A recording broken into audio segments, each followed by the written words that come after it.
Okay, this is lecture 8 from Armitage and Braddick, Christopher Brown's Politics of Slavery.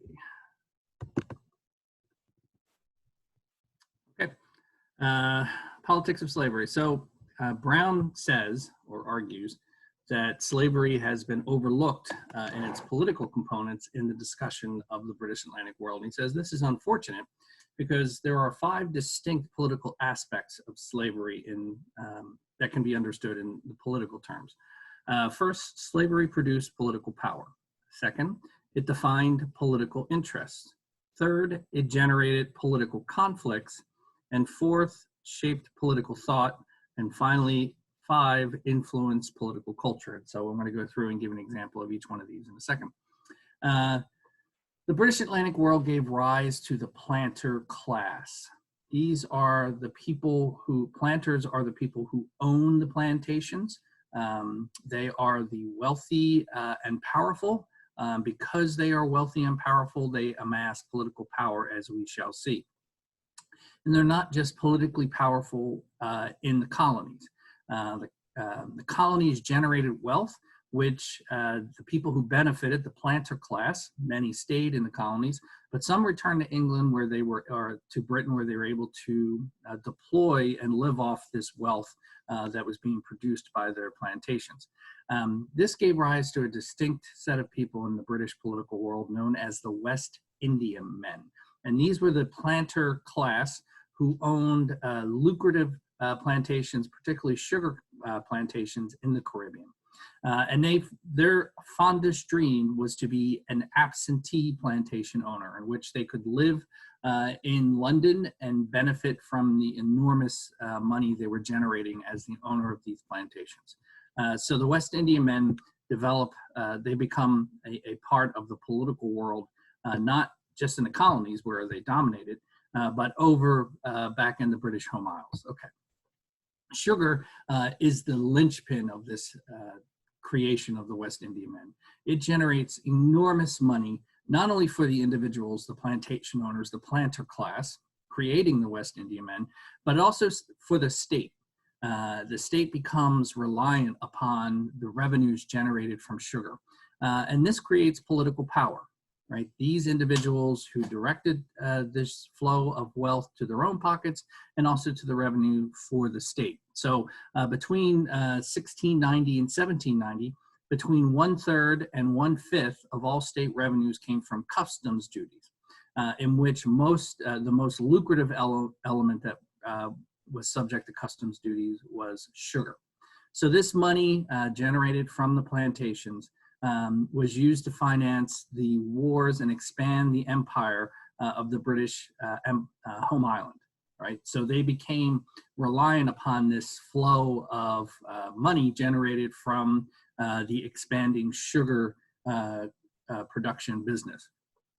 So as the empire became addicted, for lack of a better term, to the revenues of sugar, they became very interested in protecting this planter class. So the state became very responsive to the planters' needs. What they said they needed, their demands were given high priority in the government because they were generating so much revenue and wealth for the empire. So what do the planters want? They need a constant input of African slave labor. So the state became enmeshed in facilitating this Atlantic slave trade to enable the planters to continue to get streams of new workers to generate sugar, which was generating money for the state. So the government became part of this process of the Atlantic slave trade. They also served as the implements of maintaining control in the sugar islands. So whenever there was an uprising against the planter class could count on the state to deliver the forces necessary to suppress this rebellion, right? So, and the desperate nature of the slaves in rebellion called for absolutely brutal tactics, which were meted out at the behest of the planter class by the state, by the official government response to this sort of action.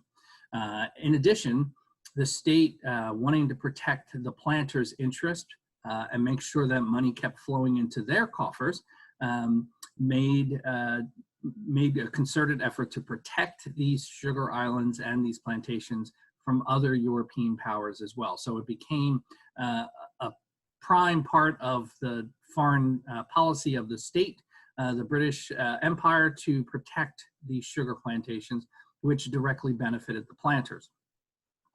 The slave owners and the state have common antagonists, the slaves. This is a type of political conflict. The slaves don't want to be slaves and are willing and desperate enough to do certain things to get out from this system, but it's in the interest of the state and the planters to ensure that these slaves are in the fields working. And to justify this concept that slavery is something that is inheritable and is proper, the planters pushed the idea that the reason why Africans were slaves were Africans were only suited for slavery. So the planters pushed quite a long way this notion of racism. It's a creation, as we saw earlier, of the Atlantic world, and it's something that the planters helped to push because it justified their actions, and they justified them to the state. So the state too becomes complicit in this creation, excuse me, of racism. Slavery evolved in the colonies because the colonies were autonomous, that they largely expanded outside the control of the mother country. And so they began to develop their own way of seeing the world and their own way of governing within this British Atlantic system. So this is the development of a type of political thought. In the colonies, the planter class and planter class in the Caribbean, but also in the North American colonies as well, these colonies established their own notion of organization and self-rule. They see themselves as part of the British Empire, but they see that there is colonial rule and colonial processes that they direct, right? So they develop this autonomous notion of how the colonies operate under the umbrella of the British Empire. This occurred for two reasons. One, the state was distracted. It had other business. They were seeking to establish control back in the British home isles, including Ireland and Scotland. And so they had their hands full with that. And also at the outset, the British Empire was particularly weak. So it lacked the ability to extend its reach to these colonies. And in that meantime, these colonies grew up to be very powerful and independent. When the state began to pay attention, this autonomous evolution had already been ongoing for a while, and so it was difficult for the state to assert its control. So when they sought to establish control over these Caribbean plantations much more firmly, right? So we saw previously that they first tried to direct trade through the Navigation Acts, which is about directing trade, not really dominating or ensuring that everything is operating at the behest of the state. It's more about setting rules and then occasionally punishing people when they capture them for breaking it. So as this system evolved, it was a system that evolved in which first for indentured servants, which began to establish the pattern, and then later as African slaves. This is seen, slaves are property and don't have legal rights as people. They're, one of the elements that Brown talks about is that with indentured servants, even though they're coming from the home isles by indenturing themselves into temporary slavery, they established a type of relationship as labor in the colonies in which they were property that could be gambled, used to settle debts, traded, sold to other plantation owners. So they began to create a new category as labor in the colonies, which was only more firmly reinforced when they became when the labor system became African slaves. And so slaves are seen as property, not people. This is not how the laboring class operated in the British Home Isles, but it's something that became a system that evolved in the Caribbean world and in the North American colonies, in the Southern North American colonies, where slaves have a different category. This is a break with traditional notions of English free labor.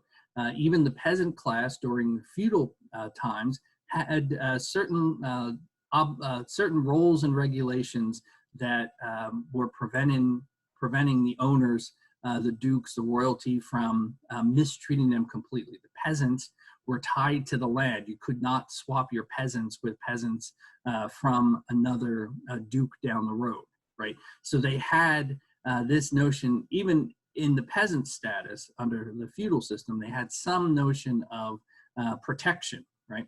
But here in the colonies, those protections are removed, and it's a system that evolved that becomes locked into slavery. Finally, the rise of abolitionism came at the cost of the West Indiamen. These are two different political cultures. So we have the political culture of the West Indiamen. These are the wealthy planter class. They own property now back in the British Home Isles, and as property owners, they have political rights, including the rights to serve in the House of Commons and even some of them in the House of Lords. So they have a political role which is largely purchased by the acquisition of great wealth. And so in that political world, the Parliament, they have their own distinct sort of way of viewing the world and their interests, and they're a powerful force in this political system, and they have their own, norms and organizational structures, seeking to propel their interests as the planter class, the West Indiamen. This political culture gives rise to another political culture, which begins to rise in political power in the arena of the Parliament, and it's known as the abolitionists. And the abolitionists set up a conflict, they're directly in conflict with the interest of the West Indiamen. So they force into discussion in the larger society and in the slightly more narrow realm of Parliament, this discussion of whether or not slavery is something that is productive for the empire and productive for the state. So the abolitionists bring into the discussion their particular set of norms, which are arguing that slavery is something that is economically unsound, that it is inferior to free labor, and that reliance in the colonies upon slave labor is retarding their development and is therefore not good for the state. It is also, according to the abolitionists, politically unsound because the political power amassed by the West Indiamen in the Parliament, which is now political power, is distorting the interests of the state for their own peculiar land slave owning interests in the Caribbean. So this sets up a debate within Parliament whether or not slavery is politically unsound. Abolitionists argue that it's both. It's both economically unsound and politically unsound. And so there's a conflict between these two different ways of seeing things.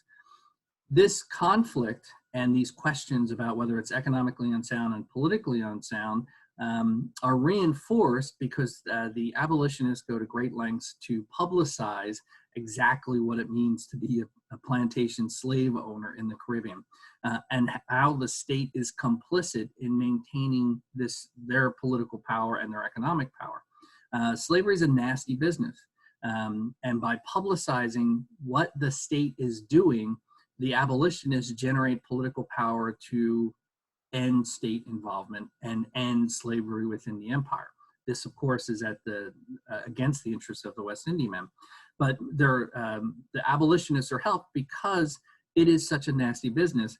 And so they convince the public, to a large degree, who help to put political power also on the Parliament, but they also convince the Parliament that this is not in the best interest of the state. It's a system that is not as productive as free trade. And so the state should promote free trade, which is something that would benefit the state more than reliance upon this system of the mercantile system, which relies upon overseas colonies producing wealth through the slave trade. So this argument is reinforced in the public's mind by the abolitionists making sure that they publicize exactly what has to happen when the slaves are rebelling, and how the state is complicit in this system, and how the state, which represents the British public, is intimately involved in maintaining this system of slavery. So Brown says all 5 of these things are aspects of the political world, or the political components of slavery, that he thinks don't get enough attention. And so this essay is a call for more evaluation of slavery as a political business. All right. We have one more lecture after this, and I will pick that up shortly.